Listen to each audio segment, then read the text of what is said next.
J'ai l'authentique et c'est l'histoire. Moi, en tant que artiste peintre, j'évoque l'histoire avant même de peindre l'œuvre. J'étais influencé par le geste que je voyais chez ma mère. Donc je touchais tout ce qui m'a, tout ce que je voyais. Je, je garde cette mémoire dans les mains, des objets, des couleurs, tout ce que je voyais. Donc ma mère, c'était ma première et ma plus grande source d'inspiration.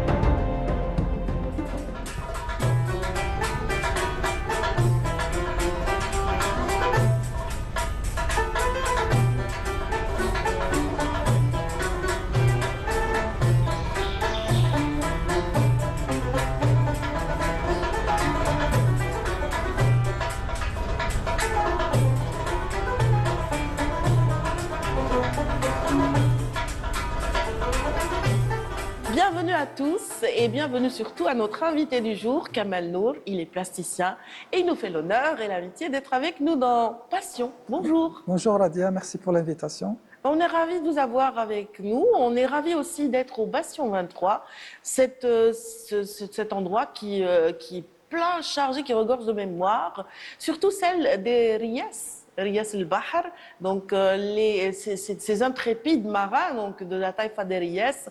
Vous en parlez à travers votre peinture, vous aussi. On a vu un très beau portrait de Raïs Hamidou, entre autres. Effectivement, oui. C'est un sujet de prédilection, c'est un sujet d'authenticité. Donc je fais des recherches, je fais un travail de chercheur sur l'histoire de mon pays. Après avoir trouvé le point de repère historique, c'est à partir de là commence le travail de l'artiste peintre. Mais parmi de nombreux corsaires, c'est Hamidou que vous avez choisi. Pourquoi? Oui, pourquoi? Vous savez pourquoi? Parce que Raïs Hamidou, il rentre déjà dans la mémoire collective de l'Algérien. Oui. C'est tous les Algériens qui aiment cette personnalité. Personnalité très emblématique. En plus, ça évoque la mer, la haute mer, la bataille, le sacrifice.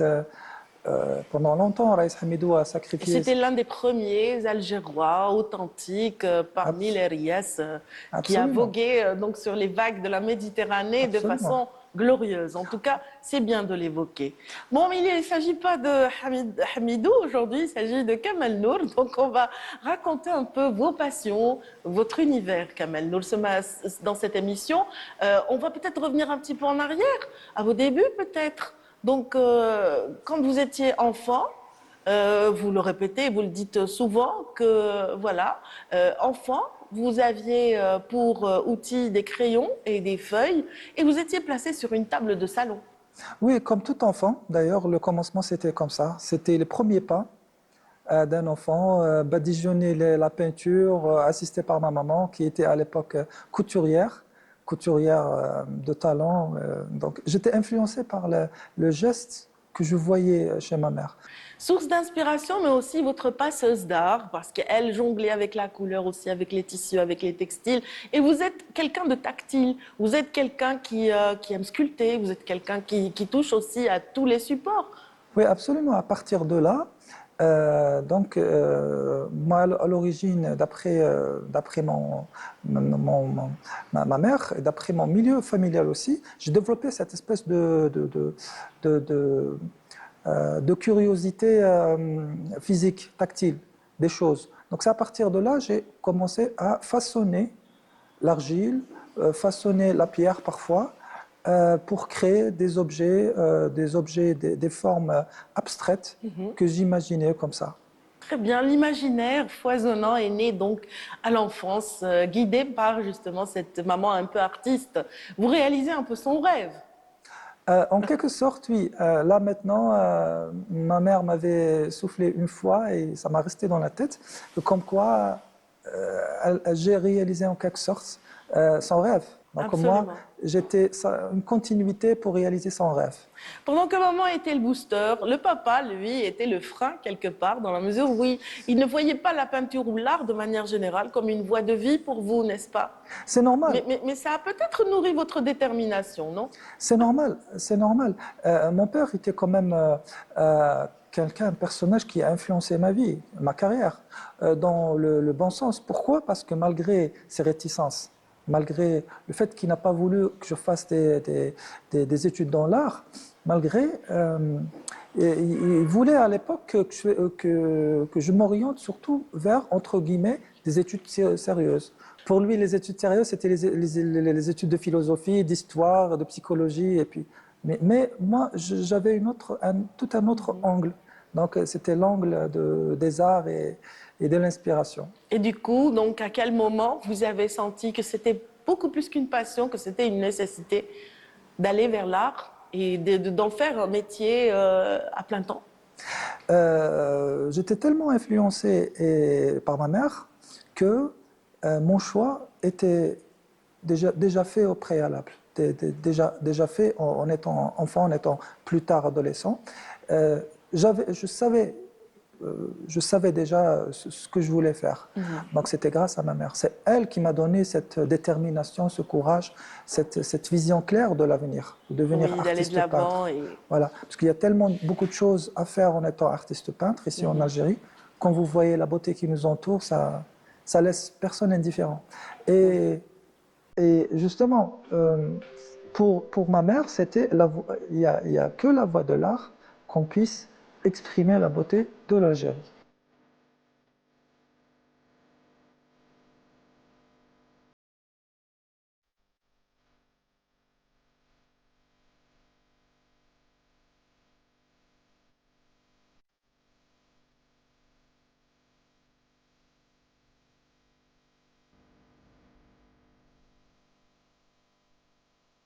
La beauté d'Alger, la beauté de l'Algérie de manière générale, mais bon, surtout la capitale vous a un petit peu été au centre un petit peu de vos intérêts à travers la carrière que vous avez choisie d'être. Donc, vous avez choisi d'être plasticien, artiste peintre. Et donc, Alger est très présente dans votre travail. Qu'est-ce que vous trouvez dans cette capitale que vous ne trouvez nulle part ailleurs? D'abord parce que Alger, c'est là où je suis né. Je suis né à Al-Biyar, juste en face de la mer. Donc, quand je pars à Alger, quand je vois Une Alger, journée d'automne. absolument, une journée d'automne, oui. Et quand je me balade dans les ruelles d'Alger, il y a les souvenirs qui me remontent à la surface. Donc, ce qui fait que je reviens à l'époque où j'étais enfant, avec ma mère, on se baladait. On se baladait à Al-Biyar, on allait au marché, on allait... Il y a des vues fabuleuses sur la baie d'Alger à partir d'El Biar. Donc, à quel moment, donc vous me disiez qu'à un moment donné, ça s'était imposé à vous, ce choix d'aller vers l'art, bien que vous ayez plusieurs cordes à votre arc, parce que vous avez fait des études en psychologie industrielle, vous avez touché à la communication. En fait, Voilà. oui, pour être sincère avec vous, j'ai fait les 36 000 métiers pour vivre. J'ai touché à tout. Tellement j'étais curieux et en même temps j'aimais tout. Tout à la fois, j'aimais la communication, j'aimais l'hôtellerie, le contact avec les autres. J'étais introverti et extraverti en même temps. D'accord. Vous voyez ce que je veux dire? Et c'est à partir de ce caractère que j'ai aimé plusieurs métiers, comme l'enseignement, l'hôtellerie aussi. Et c'est à partir de là où j'ai pensé à commencer à peindre les portraits. Parce que dans les portraits, dans les personnages, il y a une beauté cachée. Et moi, je pensais à révéler cette beauté au public. Oui, sans mimer le photographe. Absolument. Vous n'êtes pas dans le mimétisme. Quand vous faites vos portraits, on le sent qu'il y a de l'imperfection, voilà, c'est donc voulu. Absolument. J'utilise la photographie comme processus de création pour arriver à un travail artistique. La photographie d'art est aussi un de vos outils, un de vos dadas. Mais bien sûr, la peinture a pris le dessus. Cette peinture a pris le dessus. Alger aussi a pris le dessus. Est-ce que Alger, peindre Alger, c'est pour vous un acte de mémoire, un acte d'amour, un acte de résistance, ou alors tout ça à la fois peut-être? C'est surtout un acte de fierté. Oui. Parce que nous, ce qui nous caractérise, nous, les Algériens et les Algériens en particulier, c'est la fierté d'appartenir à un grand pays qui possède une grande histoire. Cette richesse d'histoire, il est évident, on ne peut pas ne pas être fier d'un tel pays.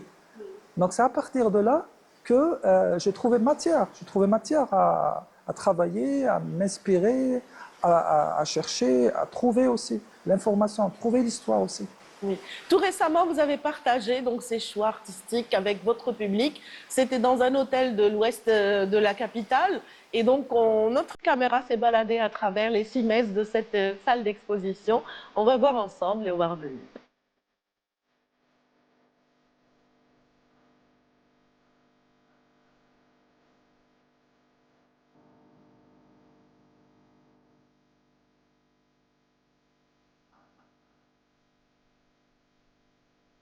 Je voulais, à travers ces vues de la baie d'Alger, montrer d'abord la beauté de l'Algérie, montrer la beauté de la baie d'Alger, d'ailleurs qu'elle est classée la deuxième, la plus belle baie au monde, d'après l'UNESCO, et c'est quelque chose de génial.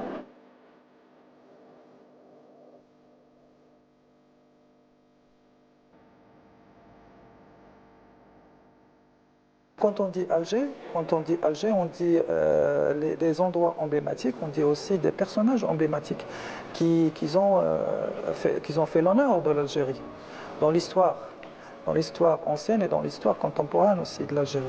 Donc mon rôle aussi vient ici pour représenter ces personnages.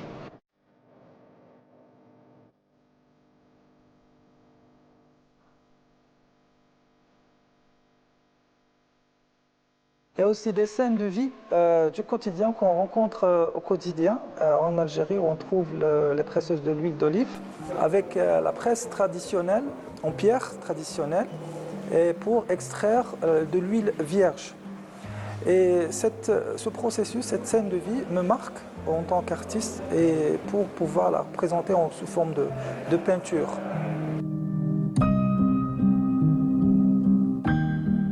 Vient aussi les femmes touareg de l'extrême sud de l'Algérie, spécialement à Djanet. Et c'est des femmes extraordinaires qui reflètent le patrimoine algérien de l'extrême sud, des Touaregs aussi. Et ce sont des femmes qui se rassemblent une fois par an pour chanter des mélodies, des mélopées envoûtantes du désert. Et c'est un sujet qui est méconnu du grand public.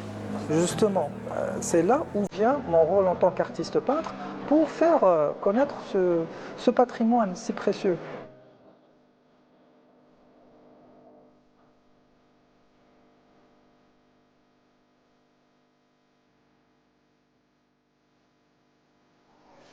Nous voici de retour, mesdames et messieurs, donc après cette balade guidée par notre artiste Kemal Nour ici présent. Donc on sent bien que la Méditerranée a influencé votre palette, de fort belle manière d'ailleurs. Oui, la Méditerranée, c'est ma première source d'inspiration, puisque je suis né en face de la mer, comme je disais. La première couleur que j'ai vue, c'était le bleu. Donc le bleu, pour moi, c'est l'espoir, pour moi, c'est l'énergie. Donc c'est à partir de là, j'ai commencé à me balader sur le littoral d'Alger, muni de mon crayon, de mon carnet, de mes couleurs, pour essayer d'esquisser un peu ce que je voyais. Et à partir de là, j'étais très touché par le mouvement des vagues. Vous voyez cette espèce de vague qui emporte vos soucis. L'écume blanche sur ce mouvement. Voilà, l'écume. Oui. J'étais très sensible au mouvement des vagues.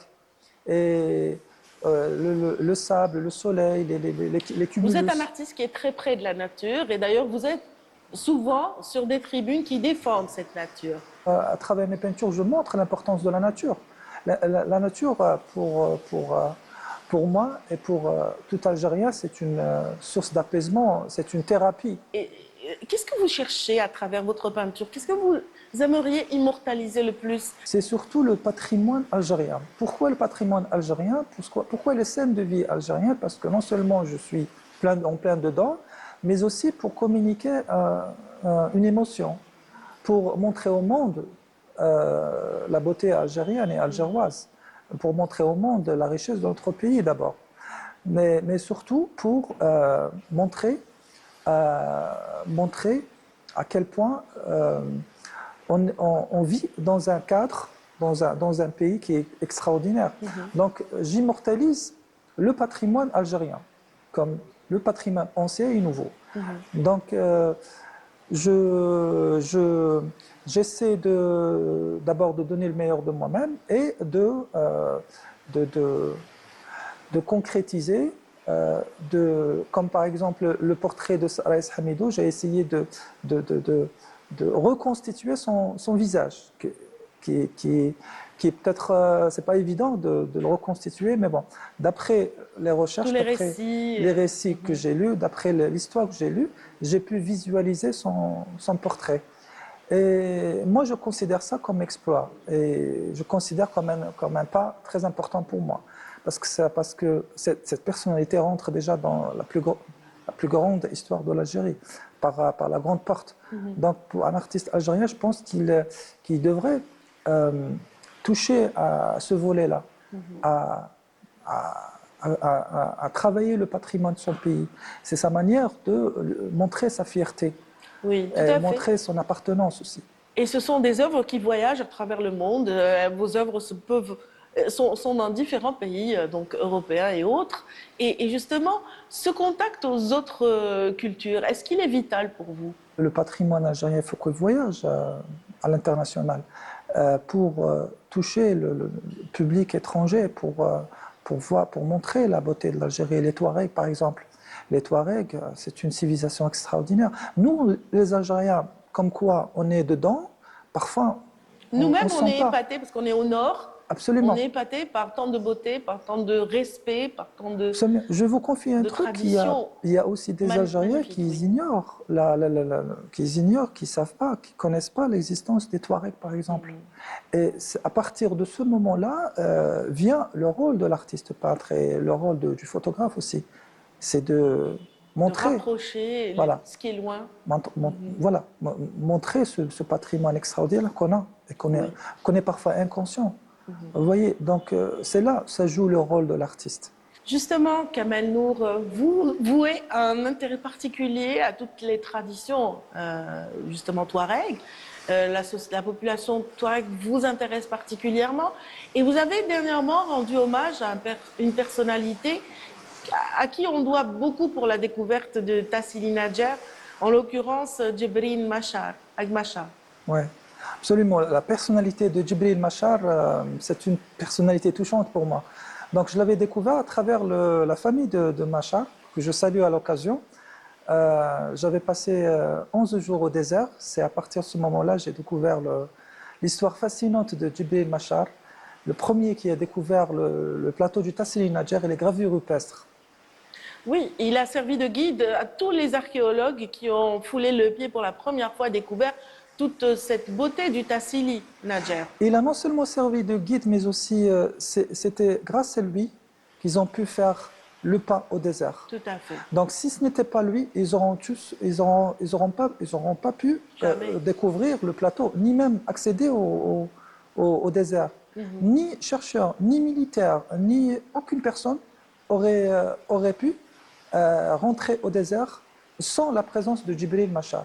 Ce texte, on peut le lire actuellement. Oui, il est disponible. Il est visible au niveau d'une exposition au Bardo, au Musée national du Bardo. Oui. Actuellement, une très belle exposition consacrée à la beauté du Tassili, justement. Absolument. Et donc, voilà, hormis cela, c'est-à-dire que vos centres d'intérêt sont divers et divergents à chaque fois, mais ce qui est sûr, c'est que vous cherchez à révéler ce qu'il y a de plus beau en Algérie. Vous essayez de le faire, c'est vrai, par le biais de ces peintures qu'on a vues et qui sont très belles et que vous pouvez exposer soit en solo, soit en groupe. Mais il y a aussi quelque chose qui vous caractérise. C'est le choix d'opter pour le happening ou plutôt le live painting. Donc vous êtes un des premiers à avoir introduit cet art à Alger. Oui, le concept, c'était un concept difficile d'ailleurs à réaliser. C'est de la peinture en direct. C'est la peinture en direct en face du public. Ben, c'est pas évident de le faire. Il y a les contraintes de l'endroit, du public et tout. L'artiste doit être concentré pour un meilleur rendu. Ce n'est pas toujours évident. C'est un concept très difficile, mais quand même, j'essaie de satisfaire mes clients, de mener à bien ces projets-là de live painting. Il faut énormément de lâcher prise pour faire ça, hein. Parce que la grande peur de l'artiste, c'est l'erreur.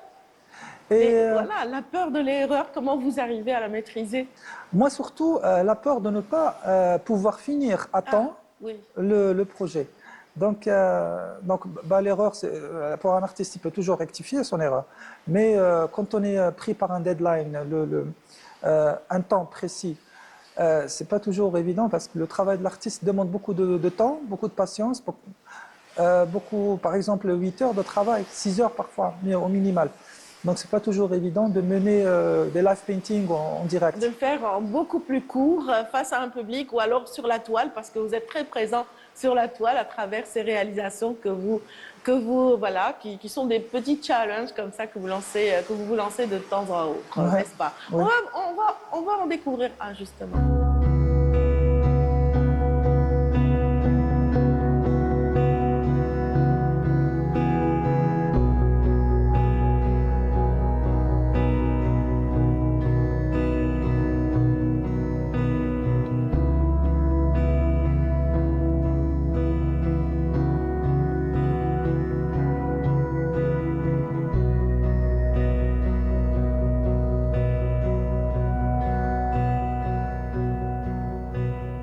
Voilà, c'était très intéressant à voir. En tout cas, c'est ce qui m'a motivée pour le choix justement de vous inviter dans cette émission. Vous êtes un vrai passionné.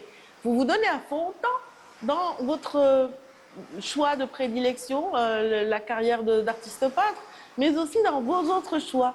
Donc, vous avez opéré des petits détours dans votre vie, dans l'hôtellerie, dans la communication, dans l'organisation d'événements très intéressants.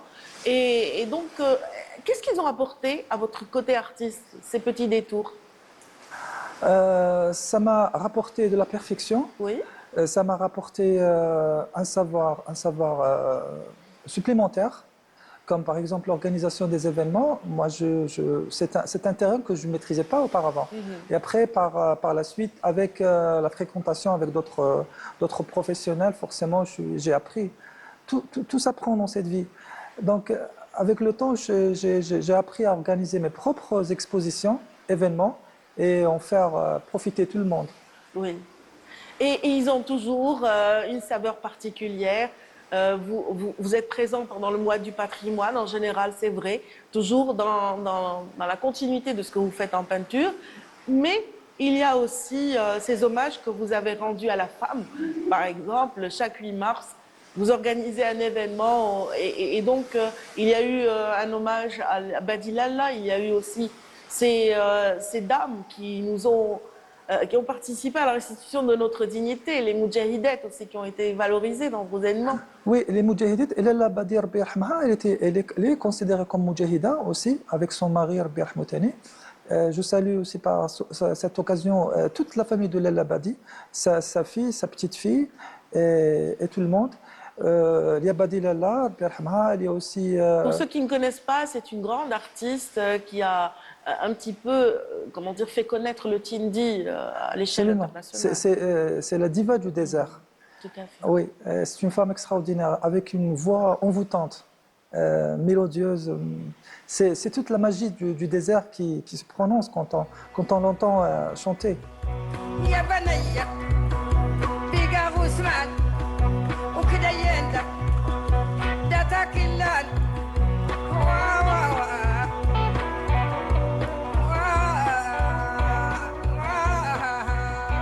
Il y avait un festival magnifique à Tamanrasset et j'espère qu'il reviendra un jour, le Festival des Arts de la Hagar, qui permettait au public de renouer avec ces divas.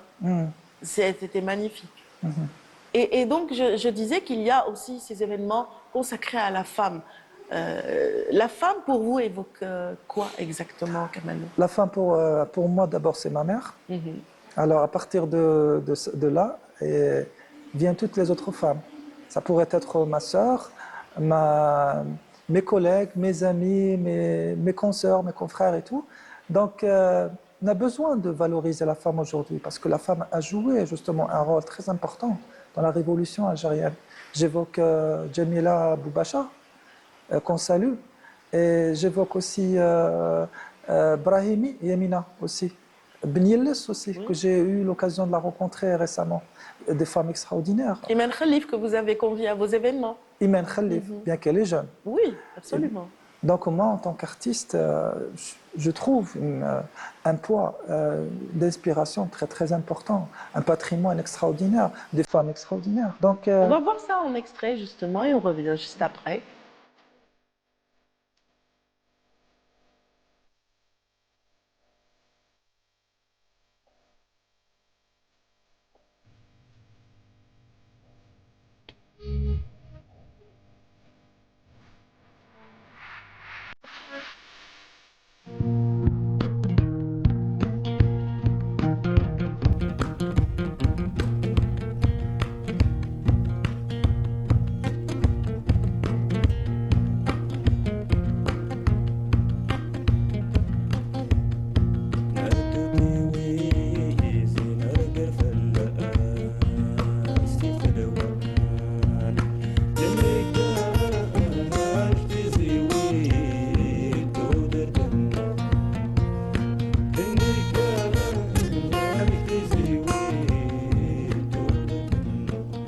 On voit un petit peu l'impact que vous essayez d'avoir dans le domaine de la communication qui est intéressant quand même.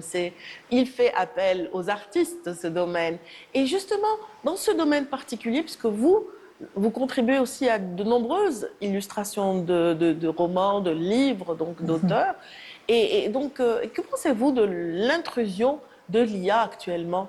nous, les êtres humains, nous avons éventuellement des compétences, nous avons une intelligence. Mais je pense, à mon avis, que l'IA nous aidera beaucoup, mais ne nous remplacera jamais. Absolument pas, absolument pas.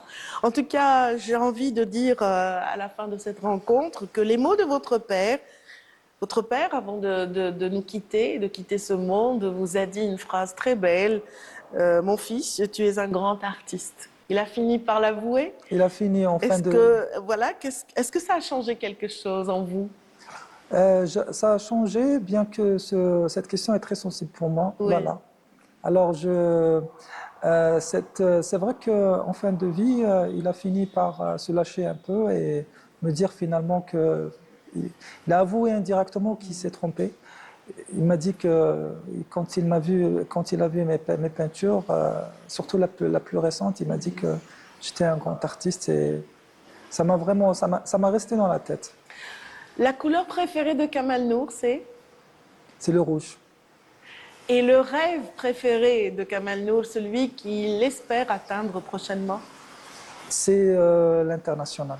C'est exposé à l'échelle internationale. C'est vraiment tout le mal qu'on vous souhaite, hein, Kamal Nour. J'espère que on vous souhaite toute la réussite, autant ici qu'à l'étranger. En tout cas, on a été ravis de vous recevoir dans Passion. Vous qui êtes si passionné par la peinture, on a été ravis de voyager à travers votre univers plastique, votre univers tout court, j'ai envie de dire. Très ravi aussi pour cette rencontre, pour cette belle rencontre, et que le meilleur est à venir. Inch'Allah. Vous portez le kéfier, vous aviez envie de dire un mot par rapport aux Palestiniens tout à l'heure. Toutes mes pensées et mes soutiens pour le peuple palestinien, un peuple très courageux, nous apprennent des leçons de courage et de bravoure. Vive la Palestine libre et indépendante, Inch'Allah. En tout cas, on a été ravis de vous faire découvrir Kamal Nour aujourd'hui. Je vous souhaite de passer une excellente fin de soirée, mesdames, messieurs, avec la suite de nos programmes sur Canal Algérie. À très bientôt.